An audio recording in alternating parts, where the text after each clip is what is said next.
I'm going to prove to you today how it's actually safer living in a developing nation than it is the United States. And I have the data to back it up. Let's dive in. What's up, everybody? I'm Jamie Gruber. I quit my $400,000 a year job in 2021 and ended up moving down to the Caribbean. And I teach people how to quit their job, live their dream, and everything in between. The biggest question that I get living here in Punta Cana, Dominican Republic, is, are you safe there? Now, I'll be honest, part of me wants to reply with like, no, I had to move here because I couldn't afford to live in the US after I quit my job. But here's the truth. I actually feel safer here for me and my family than I do back in the United States. I know it's crazy, and I'm gonna get all the people in the comments. Go ahead and do it. I was robbed 4 times down there. Dude, can't be safer in a third world country than in the US, man. I'm Dominican, so I could tell you it's not safe there. While they live in New York City, and I live in the Dominican. Here's the deal. Safety is all about where you go in any given country, any given city for that matter. There's unsafe, there's safe. But if you want to compare truly, and some people do, then let me provide a little bit of color. Let's start with this. This is the homicide rate in the United States from 1990 all the way through about 2022. There's some updated data 2023, but you get the point. So what this shows you is that, like many countries recently, this little pop right here happens right in the pandemic. Homicide and suicide rates went up. And it's ticking down just a little bit here as we go into 2022. By looking at 2023, it's somewhere still around that 6.5, 7 rate per 100,000 people in the United States. So the homicide rate is about 6.5 people are killed per 100,000 in the United States. Now, let's look at the Dominican Republic. Same statistic, homicide rate by 100,000 inhabitants. But Jamie, you said it's safer, and that 11 looks bigger than the 6 you just showed me. Just bear with me. As I said before, 2020 into 2021, 2022, you see it was increasing, and then 2023, it's dropped back down. But right around 11.5, a little bit more than double the homicide rate. How in the world is that safer? Let me show you. Let's take it city by city. Santo Domingo, the capital city of the Dominican Republic, and where about half of the population lives in this 10 million-ish person country, their murder rate is 23 per 100,000. Probably thinking that's still higher. All right, let me get to the point. Let's compare to some US cities. I'm going to throw it up on the screen. Watch this. New Orleans, 70 murders per 100,000. Baltimore, 58. Now, this isn't an American city, but for context, the next one down, if it were an American city, at 54, would be Port-au-Prince. There's more murder in New Orleans and Baltimore than Port-au-Prince. Granted, this was before all the recent conflict, but you get the point. Let's keep rolling. Detroit, 49 per 100,000. Memphis, 47 per 100,000. Although I did see a stat where that's updated to 63 per 100,000. Murders per 100,000 in Memphis, Tennessee. Scary. Cleveland is at 45. Milwaukee's at 38. Chicago is at 30. Remember, Santo Domingo is at 23. All of those cities I just mentioned have higher murder rates than the capital city and where half the population in this country lives. There's a point with this. Just stick with me. For those wondering, LA is at 9 and New York City is only at 5.5. It's down a little bit. So those two big cities have actually got really good homicide rates when compared to many others.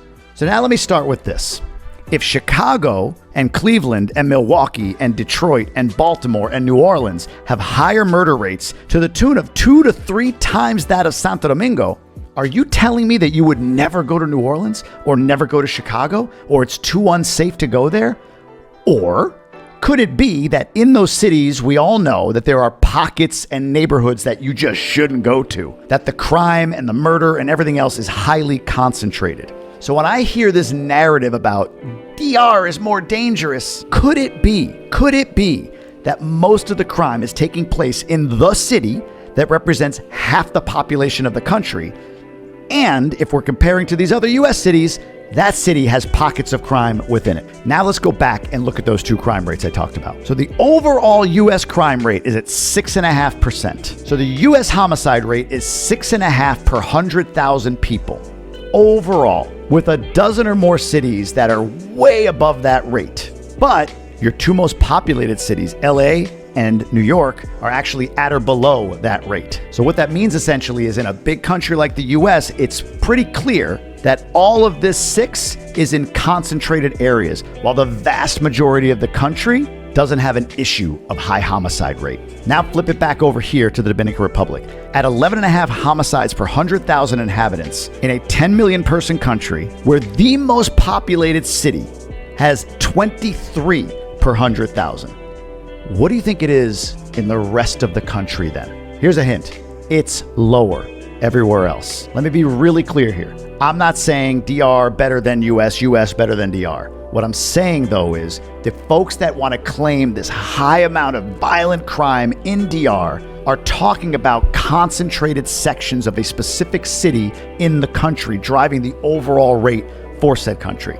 When you look at the US, which has a much larger population, there are way more cities and pockets in those cities that are dangerous than there are here in DR. Essentially, avoid the worst neighborhoods in Santo Domingo, you avoid most of the violent crime in the country. But in the US, there's a dozen, 15, 20 cities where the crime rate and the violent crime rate is actually higher. Now, here's the tipping point, the big reveal as to why I believe that it's safer in DR than it is in US. Check this out.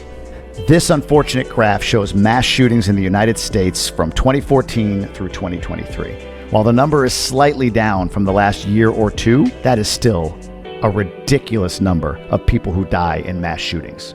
Now you can see this is 4 or more people killed or injured during one shooting. So this could be a small something that didn't make the news all the way up to the Kansas City Super Bowl parade. But this stat, if you try to find it in the Dominican Republic,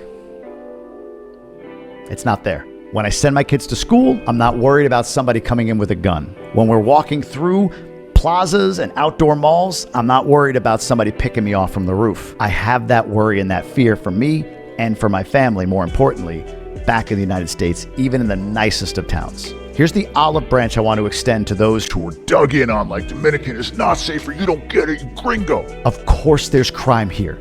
There is an epidemic here of violent crime domestically, for sure. There's police corruption. There's all the things. You can point to all of it. I don't dispute or deny any of it. I also don't hate my home country. In fact, I love the United States. That is where I was born. That's what I love. It kills me to see all of what's happening there right now. My whole thing is I want to live in and.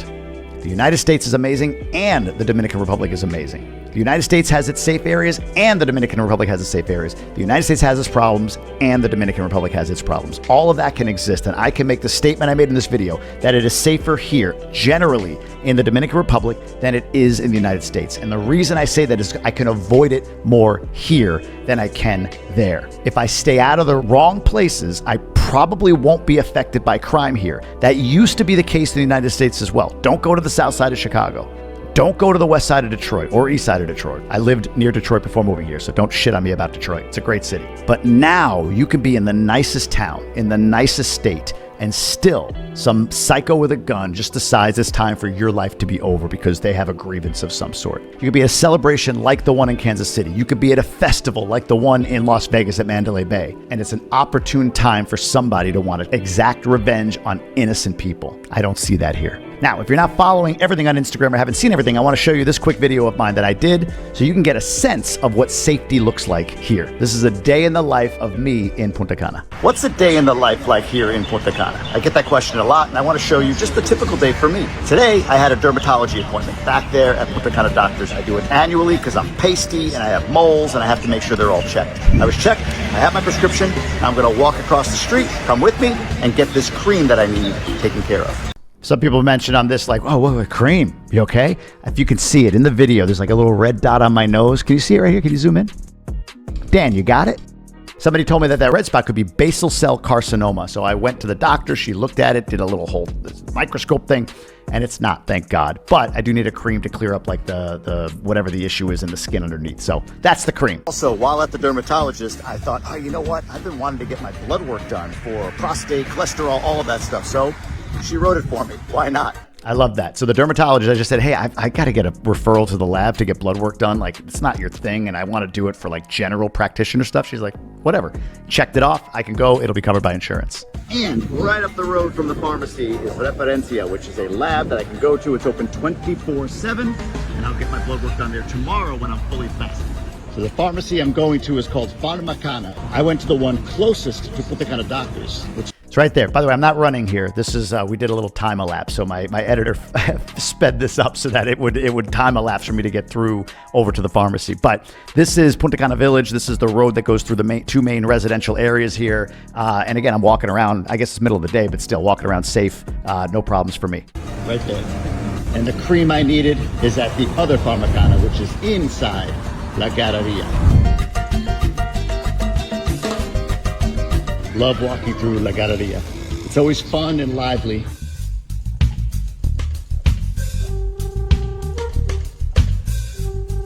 By the way, it's not lost on me that I said fun and lively when the kids were running around, and then there was no liveliness right after that. So you could drop a comment if you noticed that as well.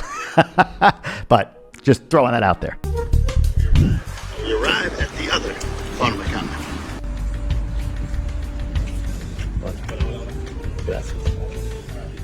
All right, got what I needed. Heading home.